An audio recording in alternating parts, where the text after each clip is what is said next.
Family, welcome back to another episode of Financial Freedom. I am your host and accompaniment on this journey, Derek Brown. Look, I have to say thank you, like I always do. We started in March 19th, 2020 to inform and inspire. And since then, y'all have not let us down. We went from one show to 35 shows, from a few views to over 45 million views. So without you, we wouldn't even be here. So I have to say thank you. I have to say thank you. You can find us on Roku. You can find us on Instagram. You can find us on Twitter. You can find us on Facebook.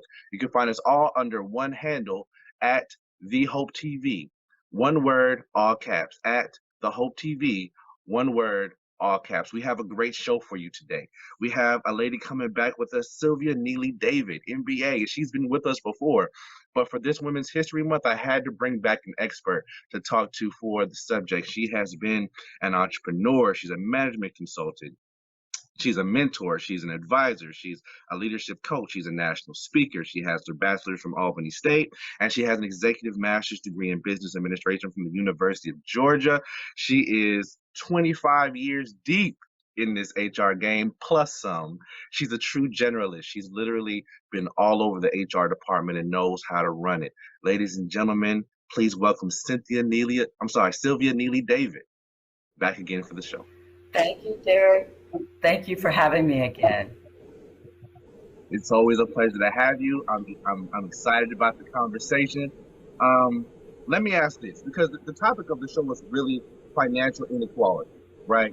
And you have the people who hear that, and it's Women's History Month and so on and so forth, and they'll say, well, why are we talking about this? I mean, clearly this isn't an issue anymore. Look at people like Serena Williams, Stacey Abrams, Michelle Obama, Beyonce Knowles, Taraji P. Henson, one of my personal favorites, Simone Biles. And then they'll say, this clearly is not an issue. Why are we discussing this? What would your response be? Well, I would say that although we've made incredible strides over the past few decades, there are still vast inequalities between men and women as a whole. I mean, even today, women only make 82 cents to every dollar that a man makes. And even though there's been a lot of effort, especially within the last few years, toward making a difference, the inequality is still there. So it is still a challenge. Let me ask you a question on that point, because I think that's horribly, horribly relevant in this conversation. We've seen coronavirus take the world by storm, right? We've seen people have the ability to work from home, whereas before people have been like, oh, no, you can't do that from home. You can't do this from home. You can't do this. I mean, if you're pregnant, clearly you got to be a liability. But we see all of these adaptations made for COVID, and a lot of these excuses are out the window. So commenting on those prevalent stereotypes and stuff you just mentioned on, as an HR person, how have you seen that 82 cents on the dollar justified? Well, a lot of times it's not justified. And unless you're in a company who has an active human resources department who's taken a conscious look at things like opportunities, visibility for both men and women of color in every range, unless you have an HR that's well versed at looking at those kinds of equal opportunities, it can get missed. And so part of what I've tried to do as a chief HR officer is make sure that we have the right programs in place that view people as people, that there's no particular view that any gender, race, or any other component is more important than the other. And when it relates to things like pay, if you have a compensation program in place where positions are, they are titled appropriately, they are benchmarked against the market, and you have the appropriate market analysis that's happening on a reoccurring basis about every 3 years. You have an internal compensation program that's rewarding people based on factors like your work experience, your education, whether it's directly related experience or indirect experience, but it's fair across the board, then Right. you're less likely to have these glaring inequalities around pay. And Right. more and more companies are are doing that. You're hearing it every day where more companies are coming forward and saying, we're going to have the right program in place. We're going to pay people based on these factors, and these factors do not take into consideration race, gender, sexual orientation, or any of these other areas where you can be biased. Okay. That's that's amazing, and I would love that. I would love that. Here's the thing: there are sometimes even as a male, I haven't heard of some of those programs. So I'm wondering how prevalent they are. But I'm really wondering if a woman is coming into this space and she feels as though she's hit a glass ceiling, how does she advocate Hmm. for herself? How does she move into HR and say, look, I don't know if you have these programs in place. I don't know if you can get these programs in place. How does a woman advocate for herself to be able to get those metrics in place to be able to make the appropriate amount that she should make?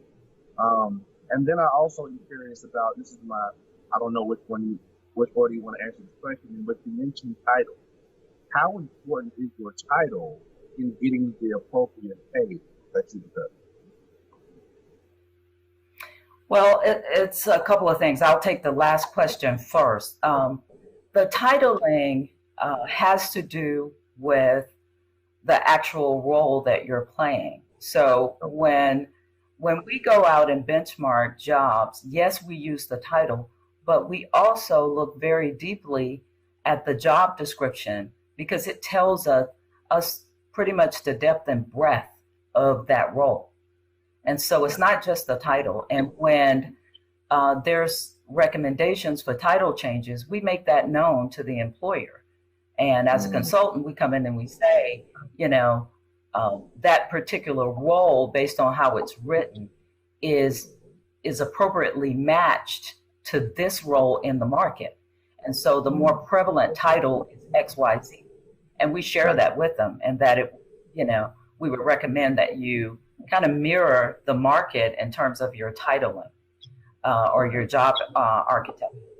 And so we do that. But sometimes companies reward their employees with a title, and it's confusing to the employee because that employee takes that title and go out and try to do some preliminary benchmarking, and they find out that, oh, I should be paid $100,000 more than what they're Right, paying.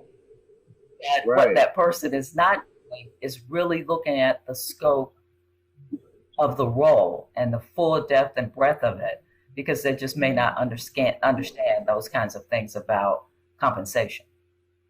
So Help me titling is understand important. Also, it I'm is sorry, I'm the sorry. role itself. What is benchmarking? So benchmarking is this process of every 3 years or so, an organization probably needs to take a look at where their jobs match in the market. So Ah, what companies often do, call in a consulting firm and say, can you market price, if you will, our jobs? And so what we do is we define the company's market. And that market ah, is defined by revenue, size of company, industry, geographic location, and we match those jobs to peer organizations to find out basically how you're stacking up. And ah. we go back and we say, here's where you're similar, and here's where the gaps, and we would recommend that you make these adjustments to make sure that you are in line with your market. Okay, gotcha. Okay, that makes a lot of sense. So your second question about how do women advocate for themselves, Right, right. basically, if you feel like you don't have the appropriate job title, job grade, pay, and those kinds of things, you really have to do the research. You have to go out on your own and find out using your job description and your title, and find out what peer organizations are paying their people. And a lot of times you have to do that through informal networks. but you can Okay. also use online like pay.com or payscale.com and at least get in the ballpark around what you should be paid. And Mm. at that point, if you feel comfortable enough, I would recommend you go directly to your human resources and you talk about, based on, your market research, this is what you're finding and what you bring to the table, and that you're asking that they close that gap for you. But in terms of pushing that forward, it's always important that you have in an organization both a mentor and an advocate. And sometimes they can be all in one, and sometimes it's more than one person. And Gotcha. that advocate is someone who, at the C suite level, has the relationships to be able to say, Mary Smith is a hard worker, and I'm seeing her as a rising star. And I think we need to give her additional opportunities for, not just visibility, but opportunities where she can grow in this organization. And right now, she's having a challenge around her pay, and I'd like for us to take a look at it. And if Mm. that C suite person is saying that to the CEO, the chances of Mary getting an opportunity to have her salary reviewed are much greater. Ah, okay. So once you have a mentor in that space, you have someone who can help you advocate on your behalf. So let me Absolutely. ask you, let me ask you this: how does one go about getting Sylvia Neely David as her mentor with all this greatness that she has? I distinctly remember hearing a conversation while I was signing on to this interview of someone who thinks you're fantabulous. So how do we grasp that mentor, right? Like if a young woman sees, and I've had this question myself, even as a young man, like, because sometimes your mentor, you may view them, you go, man, they're awesome, they're great, they've done all these wonderful things. Mhm. I need them in my corner, but they're also like yourself, heavily sought after. How do we, Mhm. get into to the midst of that mentor to be able to say, I really need your advice, your leadership, your however we phrase it, and Mhm. not necessarily be a burden on our mentor. Because I think we forget sometimes that our mentors have challenges. They have responsibilities and obligations Absolutely. too. So we don't want to be an obligation to them, and we don't want them to be a leech to us. So how do we get somebody like you and say, hey, I need you in this space. You're everything you have. I need that information. I need your expertise. Well, I think you have to have some awareness around your community, have awareness around your area of expertise to be able to pick Mm-hmm. someone that Right, you feel like could guide you and mentor you. And I right. would recommend that you be surprised. People are more than willing and even flattered to be a mentor if you approach them. And I Yeah. think that doesn't happen quite as much. As far as I'm Mm-hmm. concerned, I was sharing as you were coming on that I take on personally about about 4 to 5 um, women of color who are professional Mm-hmm. women, usually working in corporate America, every Yeah. year. And I always have to Wow. turn some away, and then they start to call me, their unofficial mentor. So I have that challenge, but also part of what you heard me saying is, if stay tuned, I'd like to come back at it some other time and talk about some additions to the service offerings with our firm, where we're going to dedicate more of our services toward mentoring professional level women and men. Because we're recognizing, especially with women and men of color, that they're just not getting those opportunities internally, and it Mm. is just critical to their success. And so we're going to be enhancing some of our services to try to address that need. That's good to know. That's really good to know, actually. Let me ask this. With that being said, sometimes women and men are of color are not getting the appropriate opportunity. But let's focus on the women per se. Because of our Hmm. topic, let's make sure we focus there. Let me ask you this: how should a woman know if she's actually being brought in because especially a woman of color, if they actually want her Hmm. input, her feedback, her ability, she merited her way into that spot versus she's Hmm. being brought on as a token. What are the symptoms Hmm. of being the token black woman juxtaposed to being the person who is just best for the job here? I think you'll be able to sense that when you are in a situation where your expertise and the knowledge that you bring to the table is valued. You'll be able to feel it. They will bring you in and they will ask, like I'm often asked, Sylvia, we're trying to do XYZ. What do you think of that? What's been your experience? They will literally Mm, ask you that. In the opposite situation where you're just being brought there, you don't get asked. You have the position, you have the title, you right, might even have some signature authority in a corner office, but you're just right, there. And that can be frustrating. But even right, when you're just there, I think it's our responsibility to go the extra mile to share our expertise, our voice, and what we bring to the table. And you might have to go, you know, kind of against the grain a little bit to get that information out. You might have to get your mentor or advocate to help you figure out how to be able to share your experience and expertise and lend it to that organization, because I think it's a great thing. Let me ask you this, and we're winding down on time already. I want to make sure I get a couple more really good questions. And I had a friend of mine. She was up northeast in a particularly racist area. She was really struggling up there, and she found herself often frustrated. Um, when she heard her voice, when she did go against the grain, she was often looked at as if she was out of pocket. As if she was being overly aggressive. How would you suggest that a woman battles, maybe not battles, but confronts that issue while still asserting her professionalism?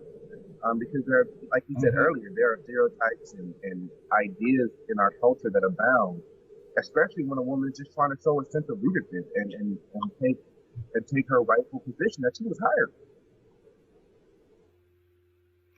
So there's a few things you have to do, Derek. And I'm going to go backwards a little bit in order to answer that Okay. question. As you are formulating, whether you're male or female, when you are formulating your career and you are moving up the ranks and growing yourself, it is Right. really important that you establish a brand. Mm, And that exactly. brand need to speak to who you are and what you are. And you also, it needs to be reflected in how you conduct yourself. Okay. So once you've established that brand, it doesn't happen quickly, it happens over time. Once you Okay. establish that brand, when you're dealing with an issue like this that's very complex and oftentimes emotional at the time because it's offensive the way you can be treated, Right. I think Right. what you do is you address the issue, you address the situation, and you're mindful of that brand that you develop for yourself. So if your brand basically says you come off as a professional, but you do address issues, you address them directly and head on, then you act in that manner and you deal with it. And of Mm, course, there's always going to be people who say, well, she's just angry. Um, right. your Right. brand can withstand one or two people saying that, because there will also be a few people in the room who say, no, that's not true now. That's not fair, because I've watched Mary for 15 years and this is how Right. she's conducted herself. So there is Mm, something going on here, and I think it warrants looking at. So there's always going to be somebody in the room who can refer back to your brand and behavior over time and recognize that this is not just you being the angry person. Right. But there is a way that you address these issues, and you have to manage yourself. And that goes back to this emotional intelligence conversation you and I keep brushing up against. Yeah, I was just thinking Around about being, that. The moment you mentioned it, I was just thinking about that conversation we had. The moment you mentioned that, because it's critical that you have that emotional intelligence. And if you don't have it, that you are working with someone, to get better at it. So you have to have the emotional intelligence to be able to address an issue, stay within yourself, but make it very, very clear what's happening, and that you see it, and that you're prepared to deal with it. So let me kind of respond back to that, because and you tell me your thoughts on this, and I got one more question, and then we'll probably wind up wrapping up after that. But I realize as a male, as a black male, right? I'm 6'3", I'm 230 pounds. I can be perceived as aggressive even when I'm not trying to be aggressive, right? So Exactly. I can only imagine how much more a woman may have to go through, a black woman at that, with all the stereotypes that may abound in a leadership space, especially in a male-dominated space like corporate America. So when it seems like that our level of emotional intelligence almost as higher than your average person, because we're also accounting for the perceptions that may not also be true. Like at what point are we just walking on eggshells? And how do you I mean, is that fair? How do we navigate that? So one of the things that we have to do, and this is the work that we have to do personally with ourselves, and sometimes it takes some help externally, with whether it's mentoring, counseling, or whatever, but we have to become comfortable with ourselves. And on top of that, then we have to be self-aware. And so, yes, it requires that emotional intelligence. But when you have the emotional intelligence and you are confident in who you are, as my dad used to say, you can walk heavy. And what that means is you can be yourself and understand that, yes, there'll be consequences, but you can withstand those consequences if you know who you are and you have a really good grasp on your own self-awareness. You know how you are projecting yourself. You know that you understand the energy you're putting off. You understand your executive presence. But yes, you have to manage all those things, but you don't want to walk on eggshells. If it's putting you on eggshells, then you might have to withdraw and try to get some additional guidance. But is it stressful? Oh my goodness, Derek, it is extremely stressful, because you're being asked basically to walk through the raindrops. And that's almost an impossible task. Really though, like that's insane. That's insane. Yeah, it is. And what it does is it causes all these stresses and pressures on men and women, and especially women. And you see the rise in women with heart conditions, which is why all of us are wearing red and trying to bring awareness to it. But we are leaving this world over the stress and pressures of some of these kinds of conversations. Yeah, definitely. Let me ask this, because I've heard this from some brothers who I engaged a little bit about the topic. How do men support, black males support black women, or just in general, how do men support women who want to ally with them in this space to help promote their prosperity in every area? How do we ally in that space? You just, you shut up and be quiet? or is it that we take an advocate role? How do we ally with you? That is a wonderful question, and I know some of those allies, and I've had them in my lifetime. And fortunately for me, I'm married to one. So I think that is always helpful. Right. when men see these kinds of things, first of all, they have to become aware, because I think sometimes as uh, men have their own challenges, whether they're men of color or not, and so they're dealing with their own progression within the workplace, and so they really have to become aware of these issues and be able to identify them when they're happening. And that takes some time to be able to see the nuances of, discriminatory types of practices, or, unconscious bias conversations and words that can hurt a person's career and even them as a person. And once they Right. become aware, be that advocate to step up and say, to the coworker, that's not what she was saying, and that's not the right way to see it. Here's an example of what she's trying to say. And it will Yeah. be heard differently from a male, regardless of race, and Mm. and give some insight to where the woman actually is and what she was trying to convey. And I think that's Okay. really important. It is priceless to have that advocacy. So should I as a male, right? So let's say hypothetically me and you were in a room and someone hears you say something and I know it wasn't received how you meant it. Should I wait for you to say, Derek, would you mind talking to so and so? Or should I take it upon myself to go, let me go speak to so and so because I know they didn't receive that right? Where, I think it should how be do a I make sure natural I'm not progression. overstepping my bounds? I think it should be a natural progression for that male to go ahead after the fact and make that correction, whether Mm. whether she says anything at that moment or not. If she doesn't, I think before leaving the room, it would be a good idea for that male to kind of walk over and say, "I know she didn't mean it that way.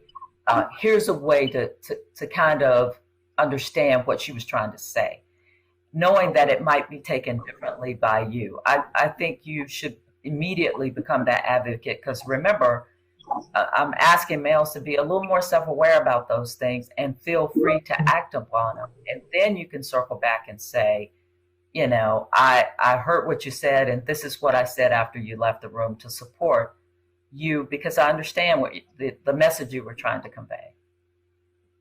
Got you. Got you. That's always good to know.